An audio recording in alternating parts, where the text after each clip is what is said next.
¿Qué tal? ¿Cómo están? Un agrado saludarles en una nueva edición de Las Cartas sobre la Mesa, un programa de Infogate que ya por sexto año consecutivo le entregamos semana a semana una perspectiva a temas que son políticos, económicos, estratégicos, de relevancia y que permiten tener temas de conversación en su casa, con sus amigos, sus familiares, sus hijos, nietos, amistades en general, pero que le permiten tener más información, una mayor posibilidad de perspectiva respecto a lo que sucede.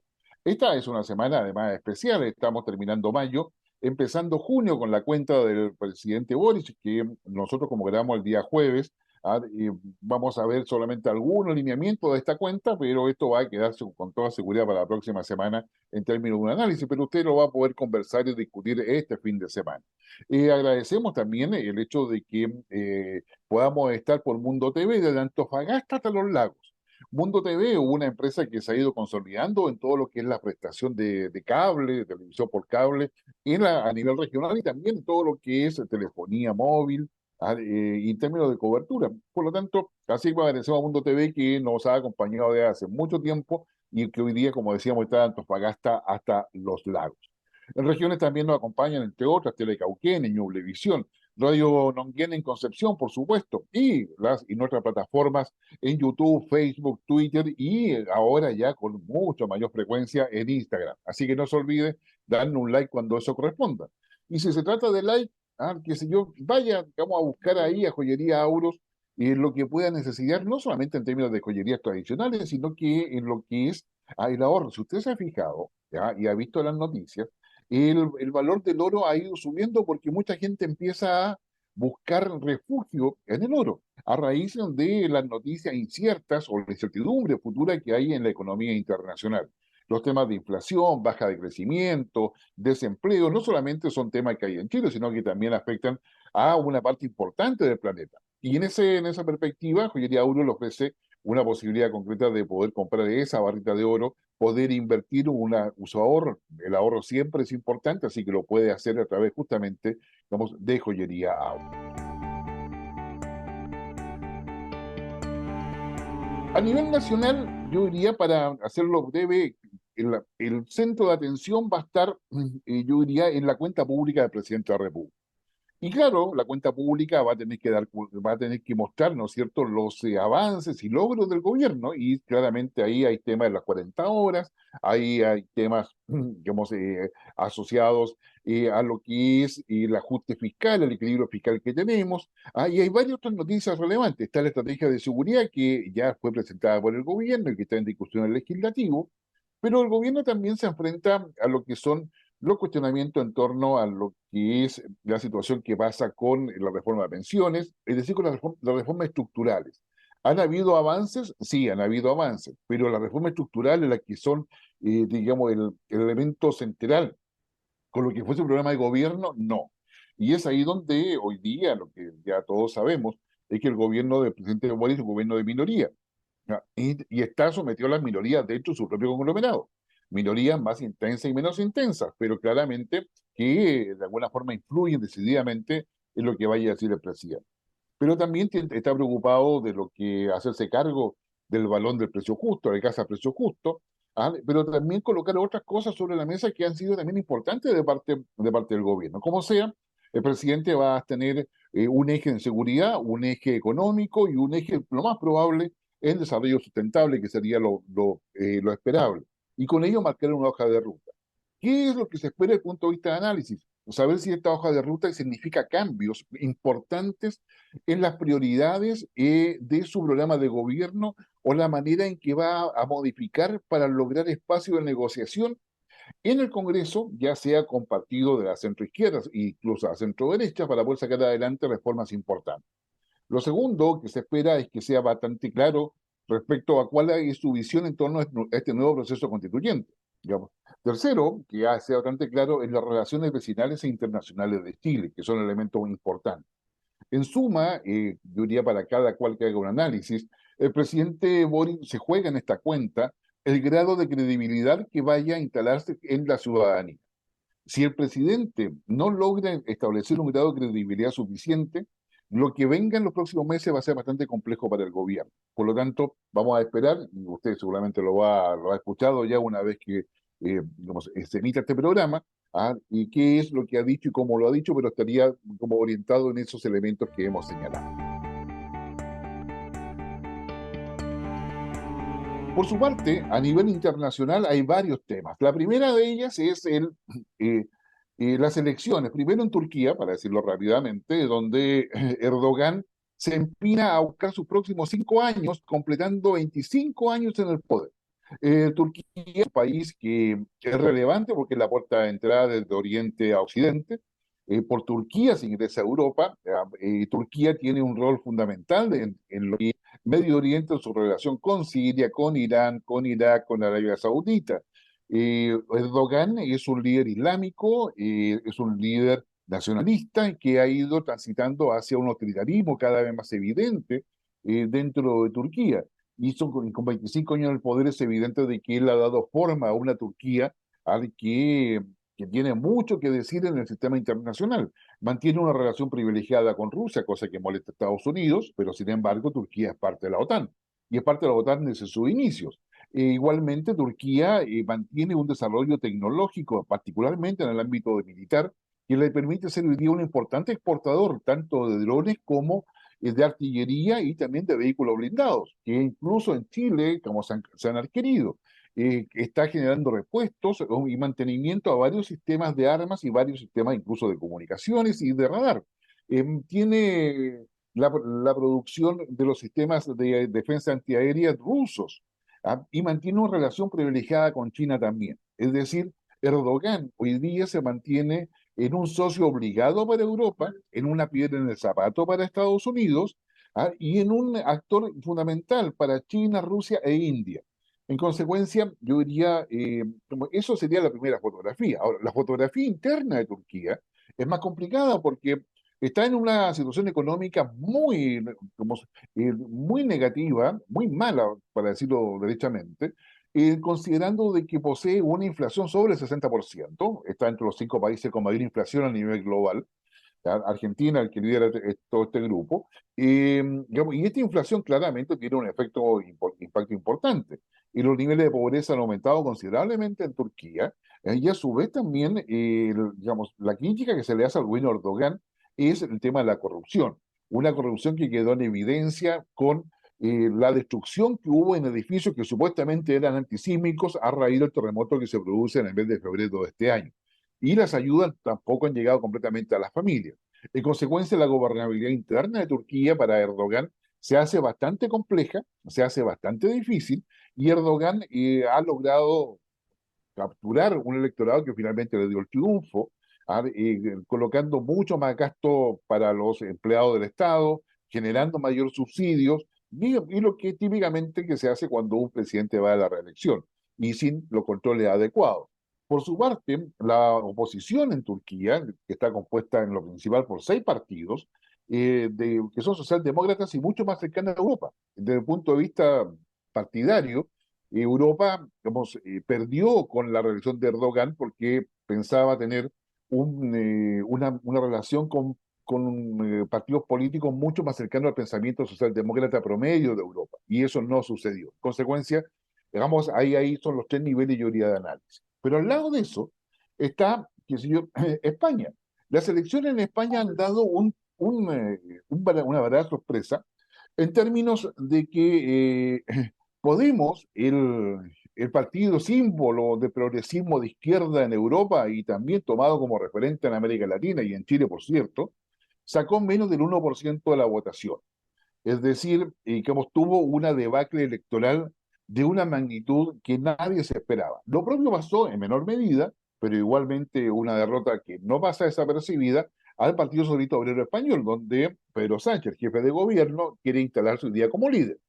Y el Partido Popular, digamos, tuvo un alza en términos de preferencias electorales muy importante, y particularmente Vox. El otro partido, Ciudadanos, pierde votación, y Vox, que tiene elementos cercanos, porque no es igual al Partido Republicano Chileno, tiene una mayoría importante. Ahora, en este escenario donde la izquierda tiene una derrota de esa magnitud, definitivamente Pedro Sánchez opta por golpear la mesa, pero golpear la mesa yo diría que en una arriesgada estrategia. pero que puede ser brillante al final del día. Digamos, resolvió disolver el Parlamento, digamos, y llamar a elecciones generales para el 23 de julio, cosa que comunicó como corresponde al jefe de Estado español, que es el rey Felipe. Digamos, y es ahí donde Pedro Sánchez, ¿qué cosa está haciendo? Primero, convertirse sí o sí en el líder del socialismo español. Es decir, no dar tiempo para que las facciones al interior del PSOE que no han logrado superarse en los últimos años, finalmente tengan que alinearse con él o de lo contrario el PSOE desaparece. Segundo, digamos, con esa decisión, Podemos tiene que someterse al PSOE, ¿ya? Al Partido Socialista Obrero Español, ¿ah? Y no, digamos, y dejar de lado su camino propio, dado que lo tiene apoyo electoral. Es decir, digamos, Pedro Sánchez logra, bajo esta cosa, obligar imperativamente que la cohesión electoral de aquí al 23 de julio, que no queda nada, son 2 meses y medio, en definitiva tiene que estar detrás de él. Pero a su vez, Pedro Sánchez se transforma en el líder del socialismo español, y en el líder reconocido. Por lo tanto, yo diría que es. Ahora, el segundo elemento que considera Pedro Sánchez es que la situación económica de España no está mala, o sea, perdón, no está bien, tampoco está pésima ni mala, y ahí tiene un colchón que le permite jugar en términos de lo que viene, porque lo que al llamar elecciones generales significa cambiar todo el Parlamento y por lo tanto modificar la distribución de poder que hoy día hay en el Parlamento español, que es bastante fragmentado. Entonces ahí tenemos, yo creo que un primer tema. Pero también tiene, ¿ya?, que al apurar todo esto, coloca en apuros, digamos, y frente a un desafío a la derecha y centro derecha española, vale decir a Vox en términos de derecha y el Partido Popular centro derecha, porque tienen que organizarse en términos de propuesta programática, en términos de distribución de poder en todos los lugares que ganaron, que no van a alcanzar a hacerlo, es decir, cuando estén tomando posesión, que sé yo, los nuevos electos, no van a tener tiempo de hacer ninguna jugada con el aparato del Estado para poder ayudar a sus elecciones. Entonces, vamos a tener acá un problema que, digamos, el Partido Popular y Vox van a tener que superar muy rápidamente y generar alianzas que sean muy pragmáticas. Y lo que busca Pedro Sánchez con eso es que, en definitiva, la, el Partido Popular no mantenga el apoyo electoral. Por lo tanto, es, podrá salvarse el socialismo español de las acciones en esta estrategia de Pedro Sánchez, y el Partido Popular tendrá la capacidad de consolidar su votación obtenida. Bueno, esas son las preguntas que quedan. Finalmente, digamos, es necesario decir algunas palabras respecto a la cumbre de presidentes sudamericanos que fue convocada por Lula, digamos, a finales de mayo, digamos, en la semana del 30 de mayo, en donde asisten prácticamente todos los presidentes, a excepción de Dina Boluarte de Perú, eh, y donde hay una reunión, yo diría, cerrada, pero que en definitiva se trataba de un Lula que quiere tomar el liderazgo regional, un Lula que quiere o quería, que sé yo, revivir UNASUR, un Lula que desea tener mayores espaldas para poder ser un mediador en el conflicto de Ucrania o ser considerado una potencia mundial porque tiene la capacidad de poder, yo diría, coordinar los esfuerzos, ¿no es cierto?, de todos los países de América Latina, considerando de que hay varios de ellos que son progresistas o de izquierda en general. Un Lula que pensaba volver a tener esa figuración internacional. De partida, digamos que Lula, cuando viaja a la reunión del G7 invitado, no tiene el protagonismo que se esperaba.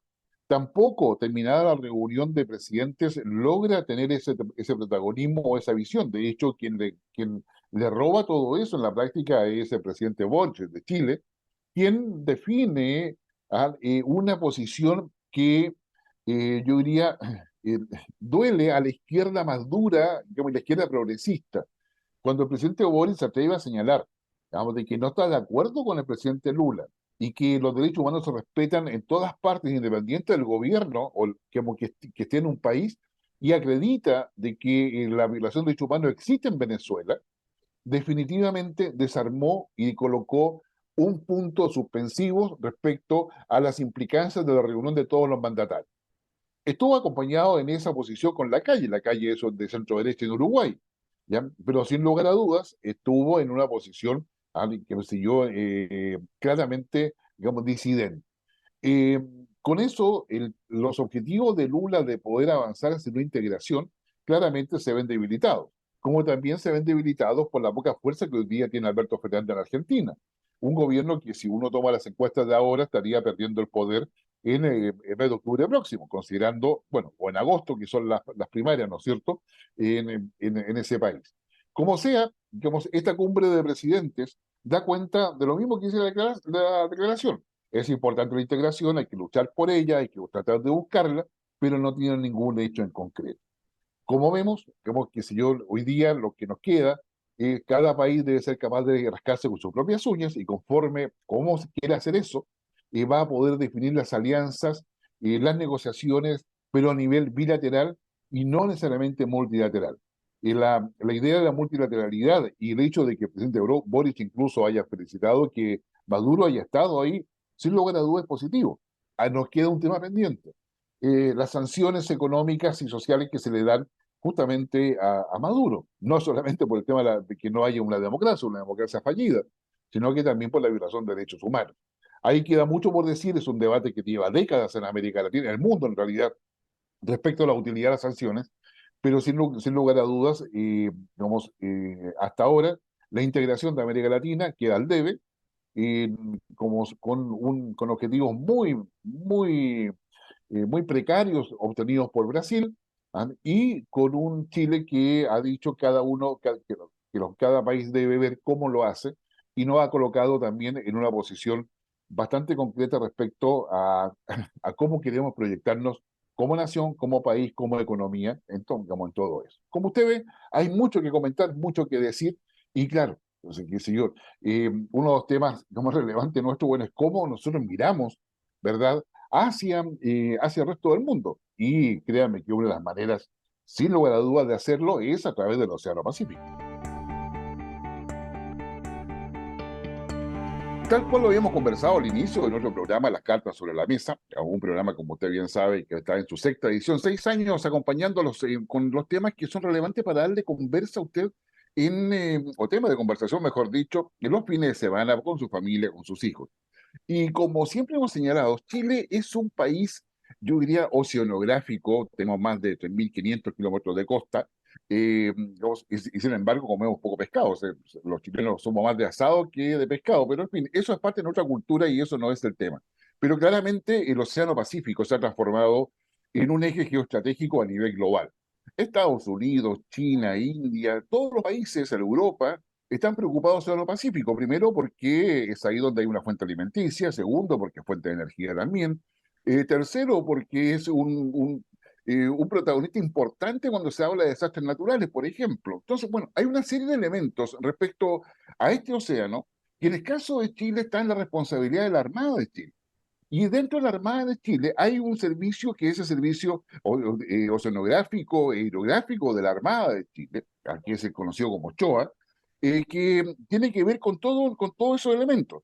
Y bueno, y aquí tenemos a su director, contraalmirante Arturo Oxley. Arturo, un agrado saludarte y muchas gracias por estar con nosotros. Estimado Guillermo, muchas gracias por la invitación y esta oportunidad para poder conversar. Bueno, digamos, a ver, primero que nada, digamos, ¿cuándo entraste al Armada tú? Así que sea, porque ya han pasado años, estás de contraalmirante. Sí. ¿Cómo ha sido en síntesis tu carrera dentro de la Armada? Bueno, yo soy tercera generación de marino. Yo ingresé a la Escuela Naval el año 1986 Ya, y me gradué como guardiamarina en enero del año 1991. Así que ahí comencé mi carrera, digamos. ya. Oye, pero eso es interesante. Ya. Y cuando tú llegas al CHOA, ¿qué significa? ¿Es una destinación dentro de la Armada? Tú dices, oiga, no, yo quiero dirigir el CHOA. No, ¿Cómo es eso? debo reconocer que fue una sorpresa para mí, pero lo que pasa es que durante mi carrera tuve la suerte de estar mucho tiempo embarcado, más de 18 años embarcado y tuve también la oportunidad de ejercer el mando a flote de 4 buques, desde la Guacolda, la lancha misilera Angamo, el Aquile y el buque insignia, la fragata Williams. Y durante mi carrera me desempeñé como en el ámbito de la navegación, como oficial piloto que llamamos nosotros, navegante, y es una de las competencias diría yo, importante para poder llegar al servicio, porque aquí hay especialistas que tienen mucha experiencia en el ámbito de la hidrografía, la sonografía y la navegación. Es muy interesante el valor agregado que puede dar uno desde la mirada operativa a las cosas que realiza este servicio oficial, técnico y permanente del Estado. Fue una sorpresa, pero estoy muy contento. Este es mi segundo año como director. Llegué en realidad el año pasado y ha sido una experiencia muy, muy gratificante. No, yo me imagino, o sea, yo diría que poca gente conoce lo que hace el servicio, digamos, hidrográfico y oceanográfico de la Armada y su rol que tiene dentro de la estructura del Estado. O sea, yo he tenido suerte de estar ahí en las instalaciones, conocer todo el sistema de monitoreo que tienen, pero la verdad es que para mucha gente todo eso es desconocido. ¿Quién trabaja ahí? O sea, ¿cómo? Porque imagino, o sea, tú hablas de la navegación, hablas de la hidrografía, hablas de una serie de cosas, pero eso imagino que requiere gente experta y las universidades no siempre, digamos, producen ese especialista que ustedes requieren. ¿De dónde sacan el recurso humano con el cual ustedes trabajan? Y bueno, y mire, la verdad es que en el CHOA somos aproximadamente un número redondo, 300 personas, de la cual la mitad de ellos son marinos, por decirlo así, en donde, partiendo por el ámbito de lo uniformado, los oficiales que están acá, los oficiales especialistas, cursan acá lo que se llama el curso de hidrografía y oceanografía categoría A. Este curso que hacemos aquí en el CHOA, que se complementa con la Academia Politécnica Naval, en donde estos mismos oficiales acceden al título de ingeniero naval, que es un título reconocido por el Colegio de Ingenieros, el que nos da mucho orgullo. Ese título de hidrografía y oceanografía categoría A que mencioné es de reconocimiento internacional. ¿Eso qué quiere decir? Que tienen la capacidad de desarrollar trabajos de hidrografía, por ejemplo, en cualquier parte del mundo. Y es así como desde que estamos haciendo esta formación el año 95 aquí en la sede del CHOA, hemos graduado más de 65 oficiales, de los cuales 44 de ellos son oficiales extranjeros, que también hemos invitado. Hoy en día en el CHOA tengo una teniente mexicana cursando con nosotros. Y esas son las especialidades de los oficiales. Por el lado de nuestro personal de gente de mar, ellos cursan dos tipos de especialidades. Uno es mecánico, hidrógrafo, oceanógrafo, que es nuestra gente que en realidad es el músculo del servicio. Son las personas que tanto cubren en la sala de operaciones del Sistema Nacional de Alarma Maremoto, como aquellos que van a terreno, a hacer los levantamientos hidrográficos, a colocar las boyas oceanográficas que tenemos, y en el fondo son nuestros caballitos de batalla que en realidad nuestro personal que tiene mucha experiencia y técnicamente es muy preparado. Y el otro personal que también tenemos del ámbito naval es el especialista en arte gráfica. Son gente que es especializada para hacer todo lo que son las impresiones que necesitamos de nuestras cartas náuticas y nuestras publicaciones. ¿Y por qué esto no es tercerizado? Porque uno podría hacer un trabajo que podría tercerizado porque hay muchas eh, publicaciones que también tienen clasificación reservada o secreta que nosotros desarrollamos y necesitamos que sea gente nuestra. Por el lado ya ahora de los civiles, que son estos otros 150, el CHOA como servicio tiene la capacidad de contratación, es un capítulo independiente dentro de la Marina. La Marina tiene el capítulo 5 que es la Armada, el capítulo 7 que es la Dirección de Mar, el 8 que es de Sanidad y el capítulo 20 que es del Servicio Hidrográfico y Oceanográfico de la Armada. Luego yo tengo la capacidad de contratar hasta 142 personal a contratar y ellos vienen de distintas orígenes, porque tengo gente que por ejemplo, es oceanógrafo, tengo gente que es biólogo, tengo gente, por ejemplo, del ámbito de la informática, etcétera, etcétera. Tengo un equipo multidisciplinario que me contribuye a poder cubrir todas las áreas de acción que las vamos a abordar seguramente durante la entrevista, que son tan importantes. Exactamente, no, es que yo digo que para mucha gente dice, bueno, el Choa, como tendrá, digamos, una fuente de formación interna, y a mí me alegra mucho saber que efectivamente hay una capacidad de formación. Además, y si entendí bien, la gente que se forma en el CHOA, hay civiles también en la formación dentro del CHOA, al civil que entra, ustedes le hacen una capacitación, una inducción, ¿o no? O sea, en los cursos formales hemos tenido un civil que hizo, por ejemplo, este curso que nombré, el de hidrografía y oceanografía categoría, hemos tenido un civil en el pasado. Y lo que hacemos nosotros es que muchas veces hacemos mucha interacción con los civiles, pero cursos formales, tal como lo estaba mencionando, no. Ellos normalmente reciben su formación académica en las universidades, en ciertos institutos, etcétera, y llegan aquí con su capacitación. Lo que sí hacemos es que la gente que está en el CHOA accede también a capacitaciones extra que nosotros le otorgamos para poder estar en el estado del arte que necesitamos, sobre todo en aquellos equipamientos de última tecnología que necesitamos operar. Por ejemplo, compramos un dron y ese dron requiere tener un piloto certificado por la DGAC, que tenga las competencias y además las certificaciones para poder operarlo, y ese tipo de capacitación se la entregamos nosotros a esa gente, es como a modo de ejemplo. Ya. A ver, como quiero aprovechar tu experiencia y que estás como director ahora del CHOA, digamos, porque uno se imagina, claro, cuando uno va a una ciudad, uno agarra el mapa, el city map, qué sé yo, bueno, qué sé yo, no sé, el Waze si tú quieres, están los nombres de las calles, qué sé yo, en fin, o sea, uno sabe cómo ubicarse. ¿Cómo diablos lo hacen en el mar? Porque no hay ninguna calle, no hay ninguna cosa. O sea, Claro. uno ve que hay faros, pero los faros están en el terreno y ustedes navegan millas al interior, es decir, digamos, Sí. cómo se regula el tráfico marítimo? Porque la verdad es que, ¿qué cosas se requieren? Porque yo creo que ahí el show tiene mucho que decir, ¿no?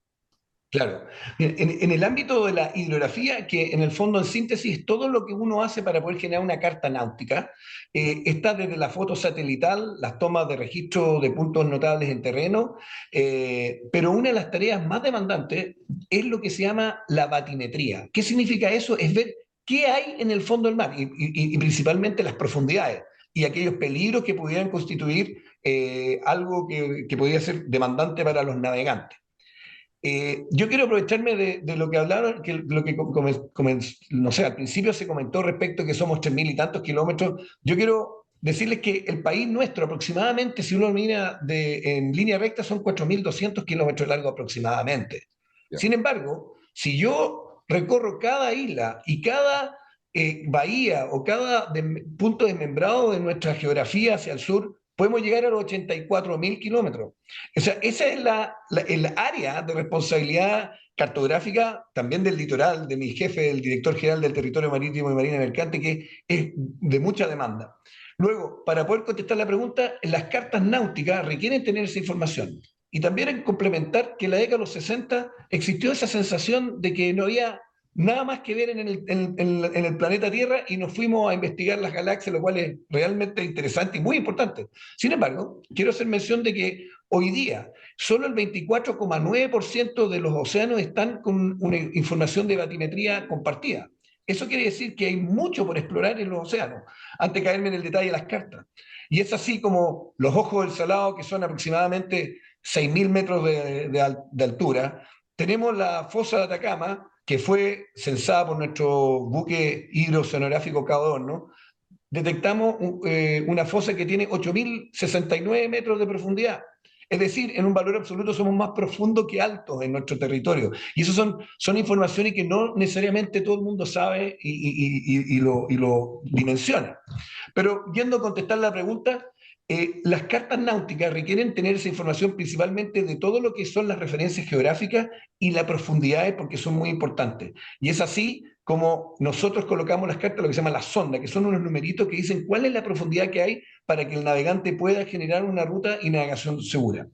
Ahora, ¿cuál es nuestro desafío? Es que las cartas de papel están en una etapa que se denomina por los ingleses el sunset, o sea, vamos a ir mutando de las cartas papel a lo que es la carta electrónica, muy parecido haciendo un símil al Waze para que la gente lo entienda. Sin embargo, esa transición no es tan simple, porque la demanda de generar una cartografía puede durar un proceso hasta 4 años, desde que uno toma la decisión de hacerla, ir al terreno, hacer los levantamientos hidrográficos y todas estas referencias, porque las condiciones meteorológicamente son demandantes, a veces son lejanas.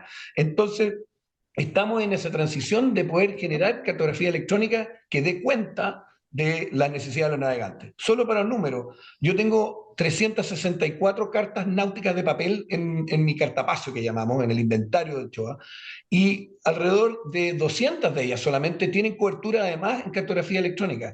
La demanda de ir generándola es uno de los desafíos que tenemos, pero dado el concepto de lo desmembrado de nuestro territorio y los amplios espacios marítimos que tenemos, vamos a tener que convivir con la carta papel nosotros quizá un tiempo más que otros países que no tienen esta demanda.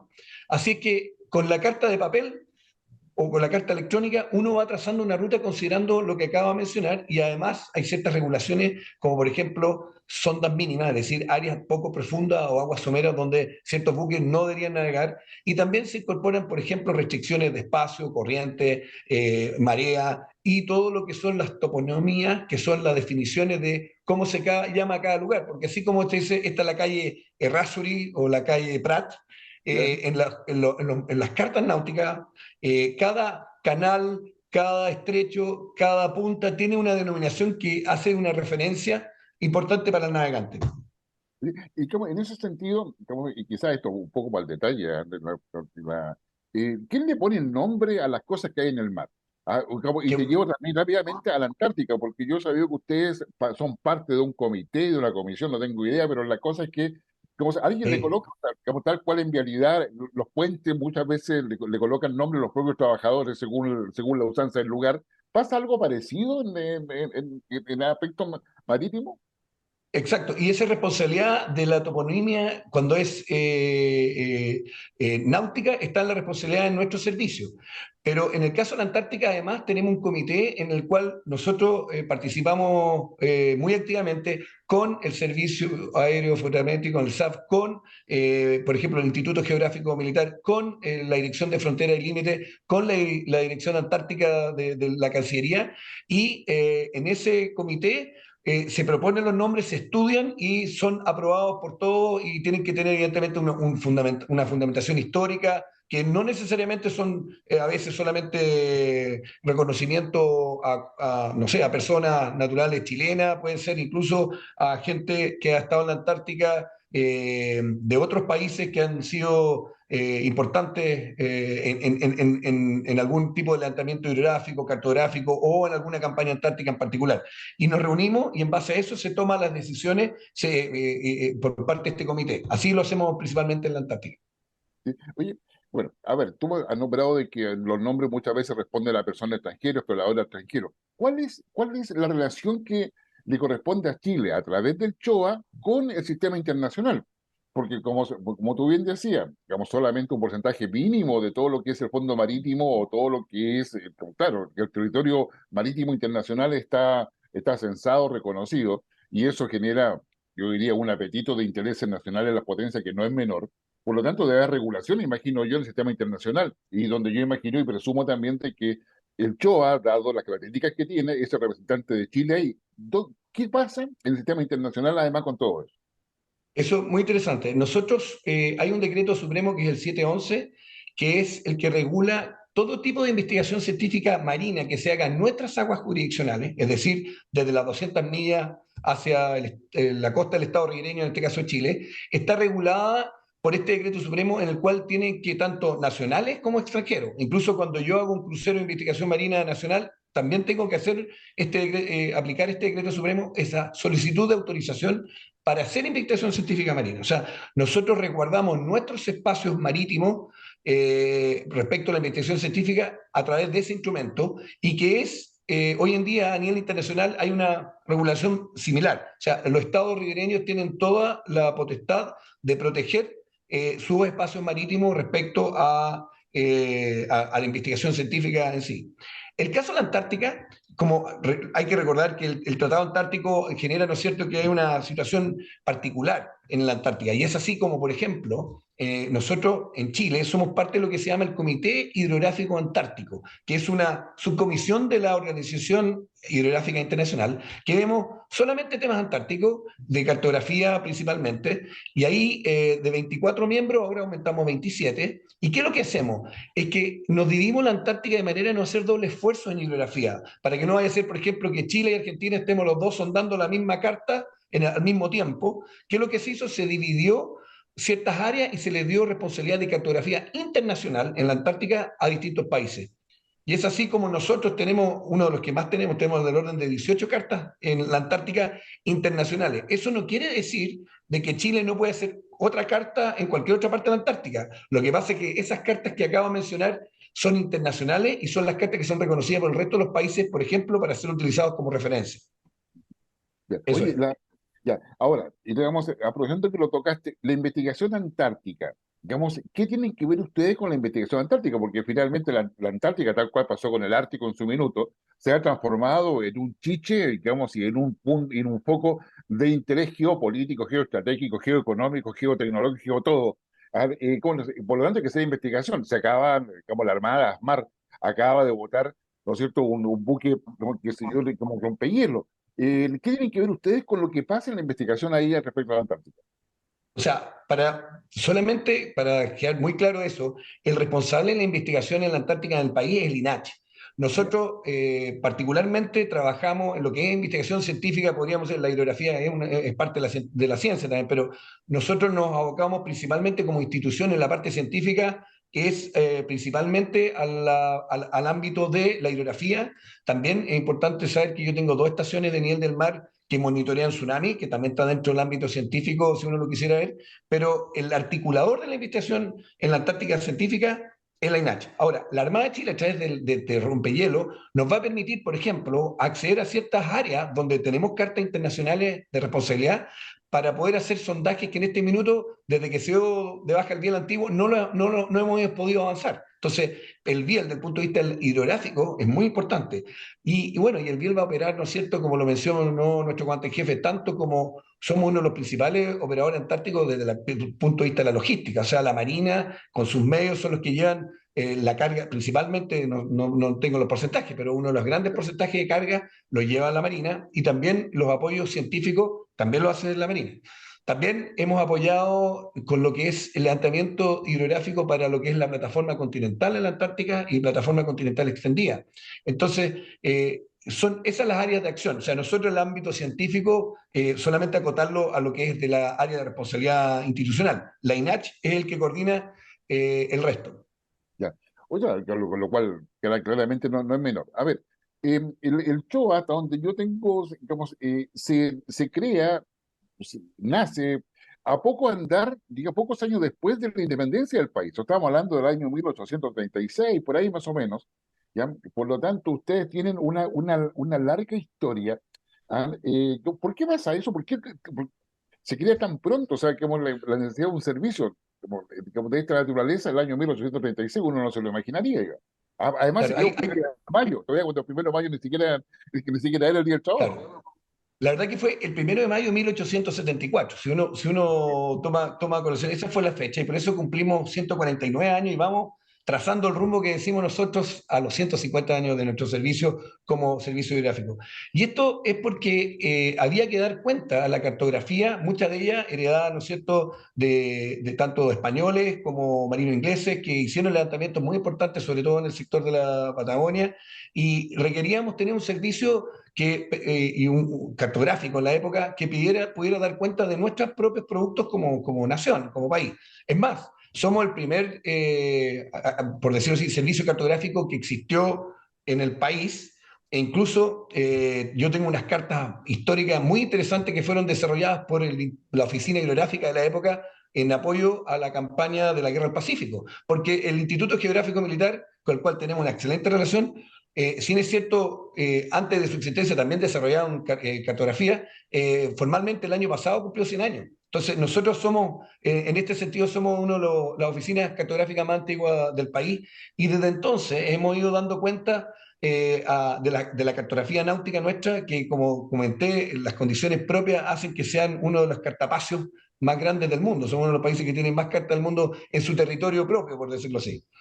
Ah, mira, o sea, ya, ahora te quiero llevar a otro tema. El CHOA, ¿ya? Y el cambio climático, porque digamos, el cambio climático se ha puesto de moda.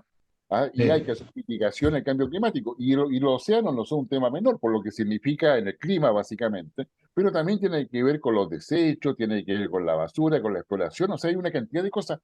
¿Cuál es la relación que hay entre el CHOA y el cambio climático? Porque finalmente es un objetivo internacional y donde Chile está muy comprometido con ello.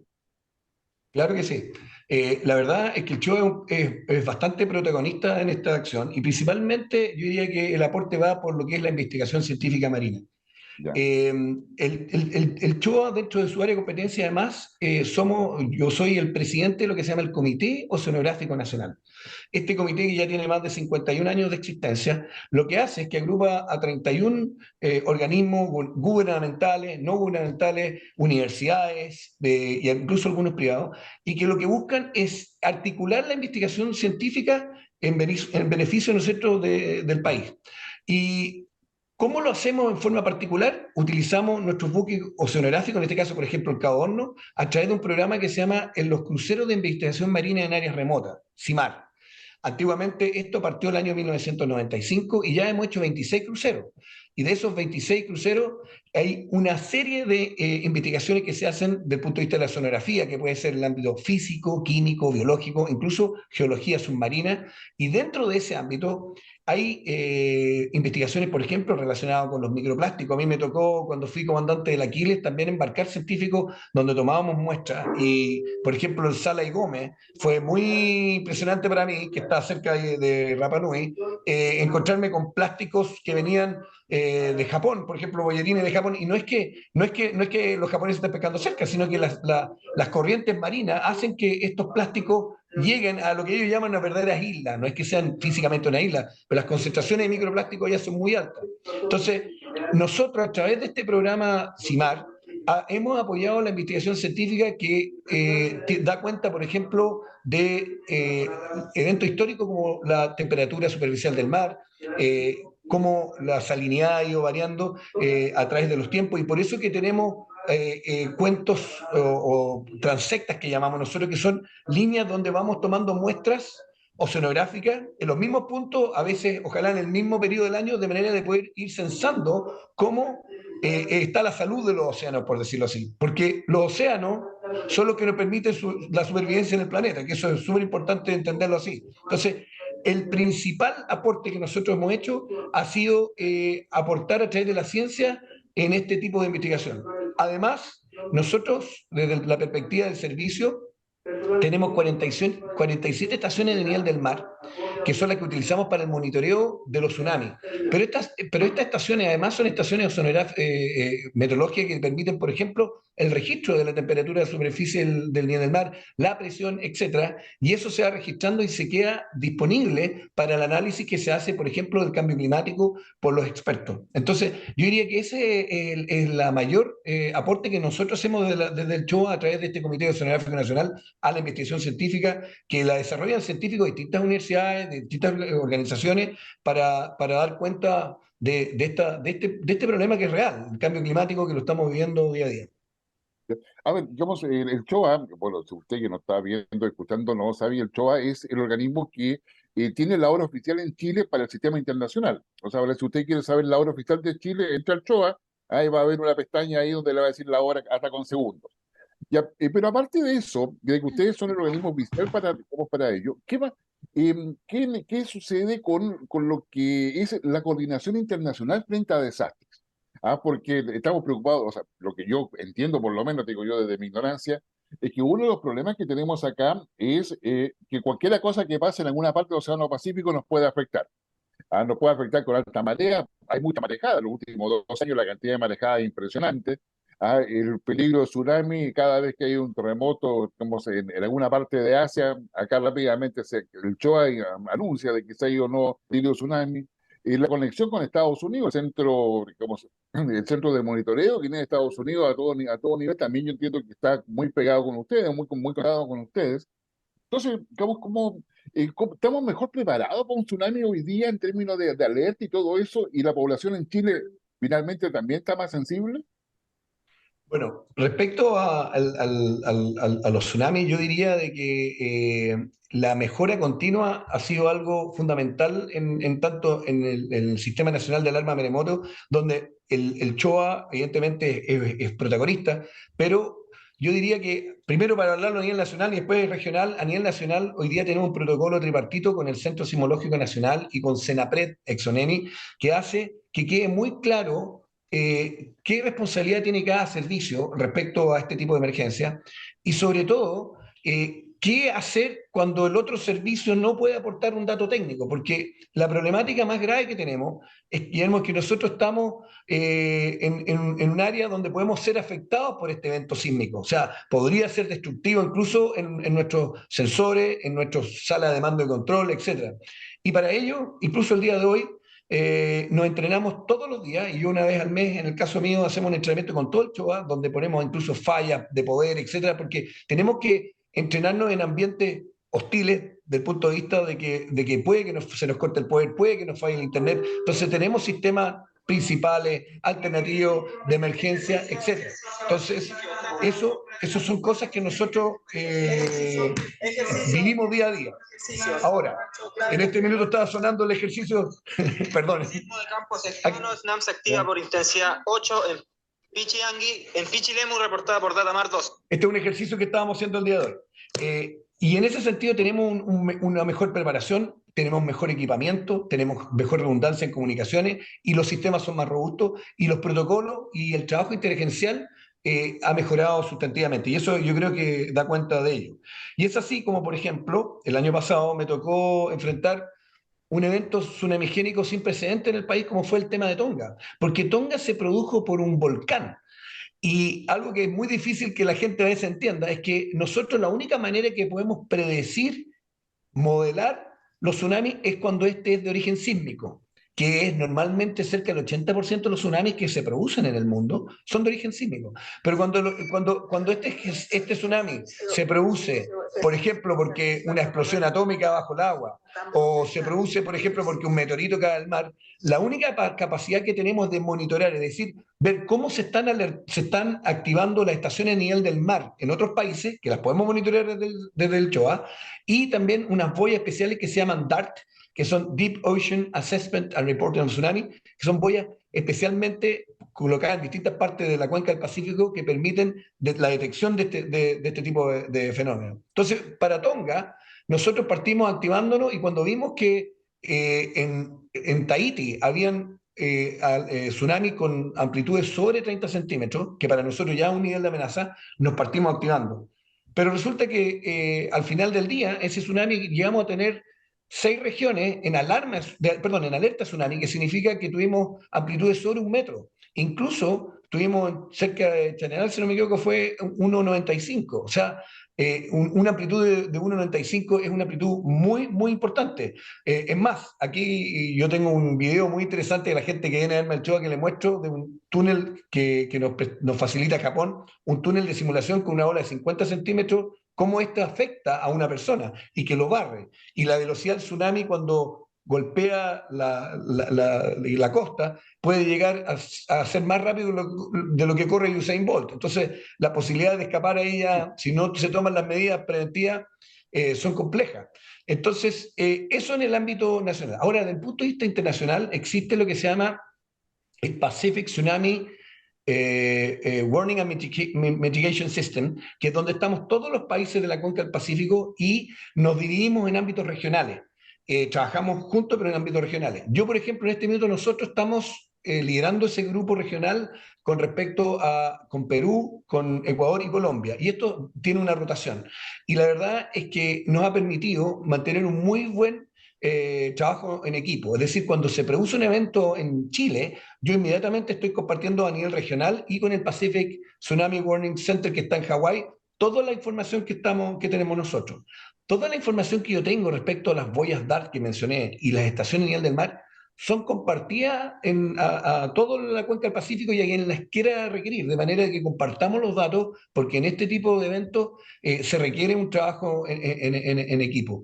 Y es por eso que hay permanentemente reuniones, revisiones de protocolos y el efecto, por ejemplo, que tuvimos con Tonga es que, a diferencia de un terremoto cuando se produce una liberación de energía, es poco probable que se produzca otro terremoto importante en esa área porque hubo una liberación de energía, mientras que los volcanes tienen un comportamiento distinto, puede que tengamos un Tonga 2 en algún momento, entonces son fenómenos que son diferentes. Y en ese sentido la coordinación internacional y nacional es muy importante. Ahora, solamente señalar que el CHOA es un servicio técnico, o sea, yo le entrego un nivel de amenaza a Senapred y es Senapred o ExxonEmi los que hacen la gestión de riesgo de desastre respecto a la población. Eso es muy importante que todo el mundo lo sepa. El que activa el SAE, que es este sistema de alerta que sale en los teléfonos, el que hace la gestión con la población es Senapred y está bien que sea así, porque Senapred muchas veces, por ejemplo, yo siempre doy un ejemplo que yo creo que es claro. Puede ser de que yo establezca una alerta de tsunami, que significa que la gente tenga que ir a 30 metros sobre el nivel del mar, pero resulta que en ese mismo sector hay un incendio de los 20 metros hacia arriba. Entonces, es Senapred el que tiene que dirimir cómo va a administrar la emergencia respecto a la población. Eso. No, o sea, a mí me sorprende mucho, como entre lo poco y nada que uno puede conocer, los niveles de coordinación. ¿Cómo están las coordinaciones con otros vecinos? Porque finalmente tenemos, y particularmente en el Pacífico, me refiero al caso de Perú, Ecuador, Colombia, que son, yo creo que vecinos importantes para todos estos efectos. No, excelente. Y la verdad, por ejemplo, el año pasado, a modo de ejemplo, el año pasado tuvimos un taller, un workshop aquí en el Choa, que vinieron de Perú, vinieron de, ¿cómo se llama esto?, de Colombia y de Ecuador, más personas que vinieron del Pacific Tsunami Warning Center y del Centro Oceanográfico de Flandes, que se llama BLIS. Hicimos este workshop porque fue muy interesante para apoyarnos mutuamente y compartir cierta experiencia. Una de las fortalezas que tiene nuestro sistema hoy en día es que muchos de los software que nosotros utilizamos para el monitoreo de tsunami son de fabricación y diseño nacional. Y uno en particular que utilizamos nos permite, por ejemplo, ver cualquier estación de nivel del mar en tiempo real en un video wall y que en forma automática, a medida que sensa que el nivel del tsunami pase, por ejemplo, de sobre 30 centímetros, pasa de informativo a precaución, por ejemplo, y un cambio de color. De verde pasa a amarillo. Automáticamente el banner de esa estación en el mar cambia de color. Entonces a uno le permite, de alguna manera, un buen panorama respecto a qué es lo que está pasando. Y ese fue un diseño que lo hicieron Saptex, que es una empresa nacional que trabaja para nosotros, a requerimiento del CHOA. Entonces, hay mucha aplicación de investigación científica nacional en los procesos que estamos utilizando tanto para la evaluación de los tsunamis, cuando son, hablemos de campos cercanos, o sea, cercano al país, como en el ámbito del monitoreo, cuando estos vienen de campo lejano, por ejemplo, Japón, etc. Sí. Bueno, la Academia Politécnica ha avanzado bastante en eso. Está el programa Innova, que han hecho también y que han incorporado innovación, también asociado también a temas que probablemente también sirven al CHOA. Ahora, Exacto. la- ¿cómo se espera, qué cosa especial tienen para los 150 años? ¿Cómo Bueno, están preparados para eso? la verdad que tenemos varias cosas que pretendemos. Primero que nada, queremos organizar algunas actividades internacionales en Chile, relacionadas principalmente con el ámbito de la hidrografía y de la oceanografía aplicada a lo que son los tsunamis. Tenemos previsto invitar también, evidentemente, a los directores de hidrografía del ámbito regional y de la OHI que nos pudiesen acompañar porque en realidad 150 años una fecha importante. Tenemos nosotros un pequeño museo aquí en el Choa, que es una especie como galería histórica, que la estamos actualizando, la queremos modernizar y de alguna manera dar cuenta de estos 150 años de una manera un poco más amigable y colocando algunas capacidades un poquito más interactivas con los conceptos de museo más modernos. Ujú.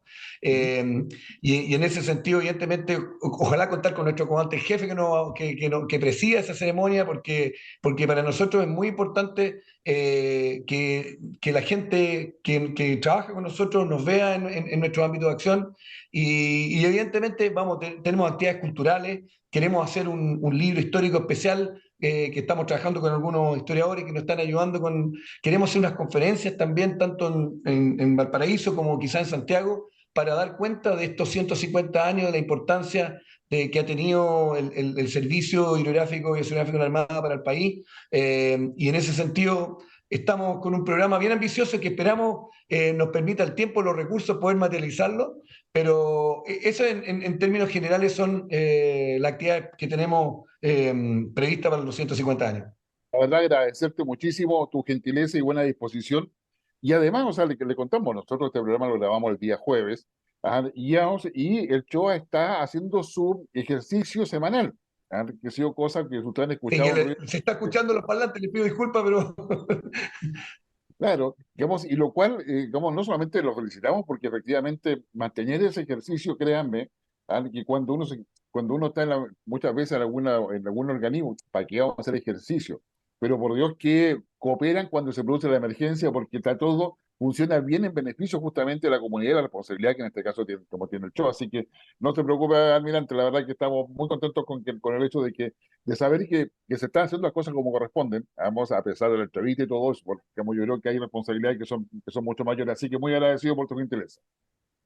muchas gracias, Guillermo, por la oportunidad de compartir lo que hacemos en el Servicio Hidrográfico y Oceanográfico de la Armada y muchas gracias. No, gracias a ti. Bueno, y ustedes que nos acompañan semana a semana, espero haberle entregado, bueno, el almirante en realidad, haberle entregado elementos para que usted entienda que la relevancia del océano, la importancia que tiene Chile frente a este océano Pacífico, la Antártica, todo lo que son las plataformas continentales, pero además todo lo que significa el aporte a la investigación científica, el aporte a lo que es las cartas náuticas para poder navegar, el aporte en lo que se refiere a la coordinación frente a desastres, particularmente tsunami y otros que puedan afectar a la población chilena, dado nuestros más de 4.200 kilómetros de costa, como no ha dicho el almirante Gordon. Por lo tanto, convérselo con sus hijos, convérselo con sus familiares, convérselo el fin de semana, porque son temas que son relevantes, pero además nos da una perspectiva distinta de lo que nos interesa estratégicamente como país. Así que por su compañía, muchas gracias y nos vemos la próxima semana. Que estén muy bien.